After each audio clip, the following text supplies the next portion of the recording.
कर्नाटक में बीजेपी या कांग्रेस कौन मारेगी बाजी, ओपिनियन पोल में खुल गया खुलासा। जी हाँ दोस्तों, आपको बता दें कि कर्नाटक में विधानसभा चुनाव को लेकर काम डाउन शुरू हो गया है। राज्य में 224 सदस्य विधानसभा के लिए 10 मई को मतदान होगा। इससे पहले सभी पार्टियां युद्ध स्तर पर चुनाव प्रचार में जुटी हुई हैं। बड़े बड़े दिग्गज नेता अपने दलों के लिए ताबड़तोड़ रैलियां कर चुके हैं और एक दूसरे पर जमकर हमला बोल रहे हैं। कर्नाटक में मुख्य मुकाबला बीजेपी और कांग्रेस में नजर आ रहा है, लेकिन जेडीएस को भी कोई हल्के में नहीं आंक सकता है। ऐसे में चुनावी माहौल में कर्नाटक के लोगों की राय जानने के लिए ये फाइनल ओपिनियन पोल किया गया है। इस सर्वे से सवाल किया गया कि क्या लगता है कर्नाटक में कौन जीतेगा। ओपिनियन पोल में शामिल लोगों में से कौन चाहता है भारतीय जनता पार्टी या कांग्रेस जीते या जेडीएस।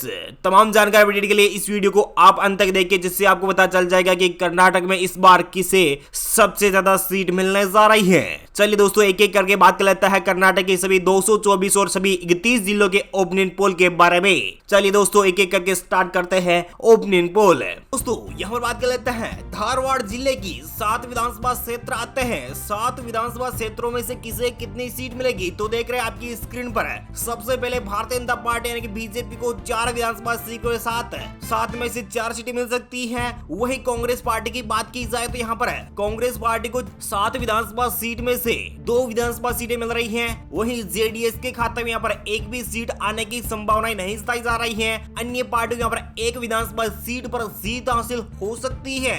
हावेरी की, जी हाँ दोस्तों, हावेरी में 6 विधानसभा क्षेत्र आते हैं और यहाँ पर 6 विधानसभा क्षेत्र में से किसे कितनी सीट मिलेगी तो आपकी स्क्रीन पर देख पा रहे हैं। भारतीय जनता पार्टी यानी कि बीजेपी को 2 विधानसभा सीटों के साथ 6 में से 2 सीटें मिल सकती हैं। वहीं कांग्रेस पार्टी को यहाँ पर 3 सीटें यानी कि 6 में से आधी सीटों पर कांग्रेस पार्टी बढ़त बनाती हुई दिखाई दे रही है। वहीं बात की जाए यहाँ की क्षेत्रीय पार्टी जेडीएस की, जेडीएस को यहाँ पर एक विधानसभा सीट के साथ यानी कि 6 में से 1 सीट मिल सकती है।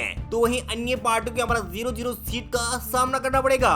दोस्तों यहाँ पर बात कर लेते हैं बीजापुर की। बीजापुर में 8 विधानसभा क्षेत्र आते हैं। 8 विधानसभा क्षेत्रों में से किसे कितनी सीट मिलेगी, कौन सी पार्टी मारेगी बाजी। जी हाँ दोस्तों, आपकी स्क्रीन पर देख पा रहे हैं 8 में से भारतीय जनता पार्टी यानी कि बीजेपी को 5 विधानसभा सीटों के साथ बढ़त मिलती हुई दिखाई दे रही है। तो वहीं कांग्रेस पार्टी के खाते में यहाँ पर 8 में से मात्र 3 सीटें आने की संभावनाएं बनी हुई है। तो वहीं जेडीएस यानी कि जनता दल यूनाइटेड सेक्युलर को यहाँ पर मात्र 0 सीट मिल रही है, यानी कि कुमार स्वामी को यहाँ पर मात्र 0 सीट पर संतुष्ट होना पड़ेगा। तो वहीं अन्य पार्टियों को यहाँ पर 0 सीट पर संतुष्ट होना पड़ेगा।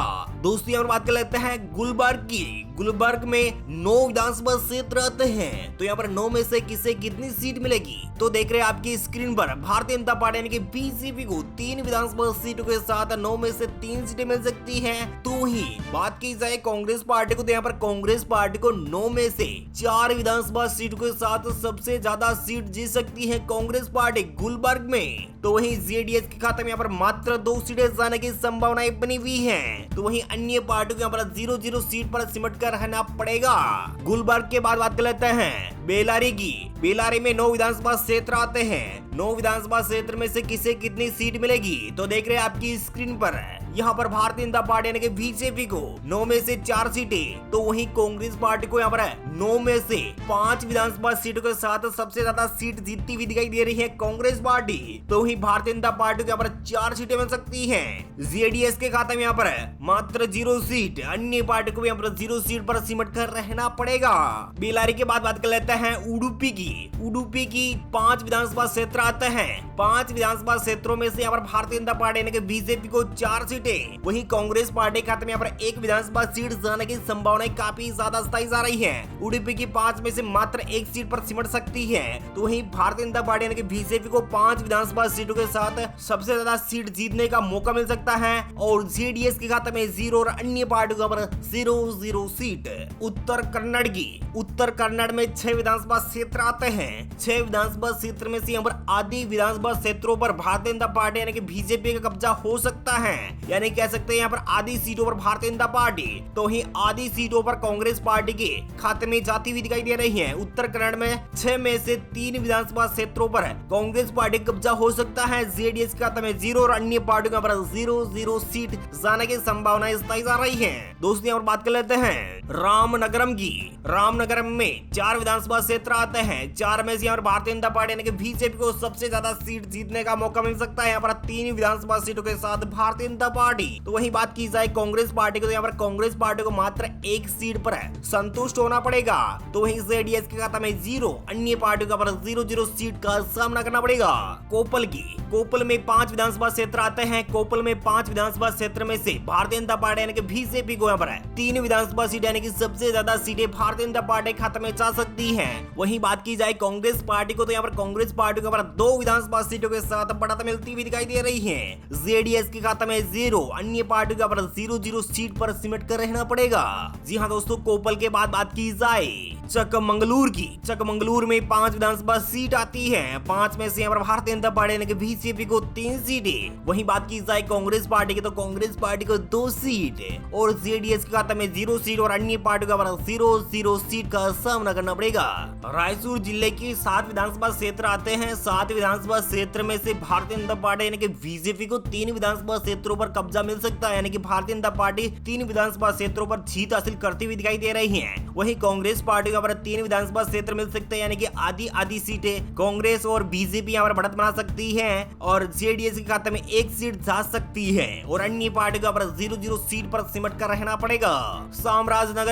चामराजनगर में 4 विधानसभा सीट है। 4 में से भारतीय जनता पार्टी यानी कि बीजेपी को 2 सीट, कांग्रेस पार्टी के खाते में 1 सीट जाने की संभावना बताई जा रही है। तो वहीं जेडीएस के खाते में 1 सीट, अन्य पार्टियों पर 0 सीट पर सिमट कर रहना पड़ेगा। दोस्तों यहाँ पर बात कर लेते हैं हसना की। हसना में 7 विधानसभा क्षेत्र आते हैं। 7 विधानसभा क्षेत्र में से यहाँ पर 5 विधानसभा क्षेत्रों पर भारतीय जनता पार्टी यानी कि बीजेपी को यहाँ पर बढ़त मिलती हुई दिखाई दे रही है। वहीं कांग्रेस पार्टी को यहाँ पर 2 विधानसभा क्षेत्र मिल सकते हैं और जेडीएस के खाते में 0 सीट पर सिमट कर रहना पड़ेगा। अन्य पार्टी को यहाँ पर 0 सीट पर ही रहना पड़ेगा। दोस्तों यहाँ पर बात कर लेते हैं बीदरी की। बीदरी की 6 विधानसभा क्षेत्र आते हैं, यानी कि बीदरी जिले में 6 विधानसभा क्षेत्र है। 6 में से यहाँ पर 3 पर भारतीय जनता पार्टी यानी कि बीजेपी, वहीं कांग्रेस पार्टी को यहाँ पर 3 विधानसभा क्षेत्र मिल सकते हैं, यानी कि आधी सीटों पर बीजेपी और कांग्रेस पार्टी का खाता खुलता हुआ नजर आ रहा है। जेडीएस के खाते में 0 और अन्य पार्टी का 0 सीट का जाने की संभावना बताई जा रही है। कोलाहार की, जी हाँ दोस्तों, बीदरी के बाद कोलाहार जिला आता है। कोलाहार में भी 6 विधानसभा सीट है। 6 में से भारतीय जनता पार्टी यानी कि बीजेपी को 4 विधानसभा क्षेत्रों पर कब्जा मिल सकता है। तो वहीं कांग्रेस पार्टी को 2 विधानसभा क्षेत्र और जेडीएस के खाते में 0 और अन्य पार्टियों पर 0 सीट पर संभावना बताई जा रही है। मंडिया की, जी हाँ दोस्तों, मंडिया में 7 विधानसभा क्षेत्र आते हैं। मंडिया में 7 में से भारतीय जनता पार्टी यानी कि बीजेपी को 1 विधानसभा सीट पर जीत हासिल होती हुई दिखाई दे रही है। वहीं कांग्रेस पार्टी को 0 सीट पर सिमट कर रहना पड़ेगा। वहीं जेडीएस के खाते में 6 विधानसभा क्षेत्र जा सकते हैं। जी हाँ दोस्तों, जेडीएस को 6 विधानसभा क्षेत्र मिल सकते हैं। वहीं अन्य पार्टियों का 0 सीट पर ही सिमट कर रहना पड़ेगा। बेलगाम की 18 विधानसभा सीट है। 18 में से भारतीय जनता पार्टी यानी कि बीजेपी को 10 विधानसभा क्षेत्रों पर सबसे ज्यादा सीट मिलती हुई दिखाई दे रही है। जी हाँ दोस्तों, बेलगाम में सबसे ज्यादा सीट भारतीय जनता पार्टी यानी कि बीजेपी को 10 विधानसभा क्षेत्रों पर कब्जा मिल सकता है। तो वहीं कांग्रेस पार्टी को 7 विधानसभा क्षेत्रों पर अपनी कमान संभालती हुई दिखाई दे रही है। जेडीएस को यहाँ पर मात्र 1 सीट मिलती हुई दिखाई दे रही है। अन्य पार्टी को 0 सीट का सामना करना पड़ेगा। चलिए दोस्तों यहाँ पर बात कर लेते हैं शिवमोगा की। शिवमोगा में 7 विधानसभा क्षेत्र आते हैं। 7 विधानसभा क्षेत्रों में से 4 विधानसभा क्षेत्रों पर भारतीय जनता पार्टी यहाँ पर जीत हासिल कर सकती है। तो वहीं कांग्रेस पार्टी यहाँ पर 3 विधानसभा क्षेत्र है और जेडीएस के खाते में 0 और अन्य पार्टी यहाँ पर 0 सीट का सामना करना पड़ेगा। गदग की 4 विधानसभा सीट है। 4 में से यहाँ पर 1 पर बीजेपी, 3 पर कांग्रेस पार्टी, जेडीएस के खाते में 0 और अन्य पार्टी का 0 सीट का सामना करना पड़ेगा।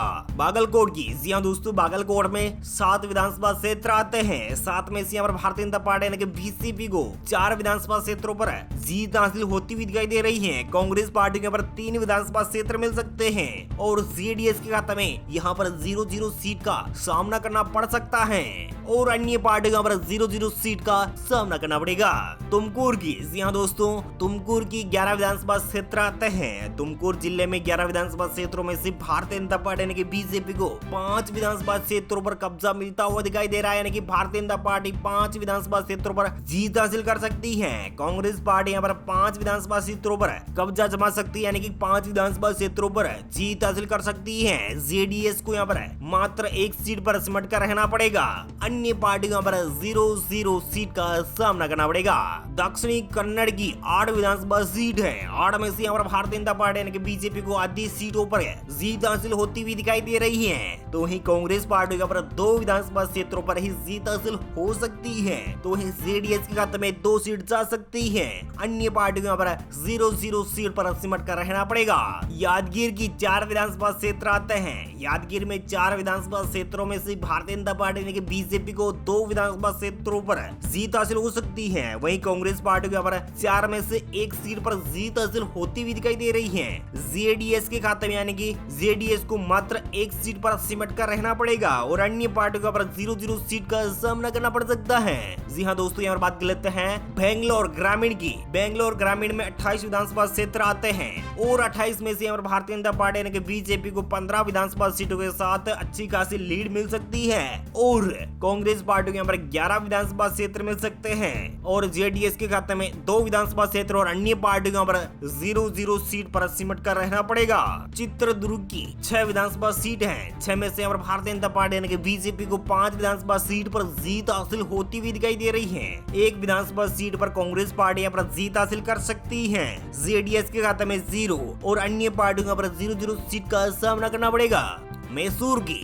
मैसूर जिले में 11 विधानसभा क्षेत्र आते हैं। 11 में से यहाँ पर भारतीय जनता पार्टी यानी कि बीजेपी को 5 विधानसभा क्षेत्रों पर कब्जा मिल सकता है।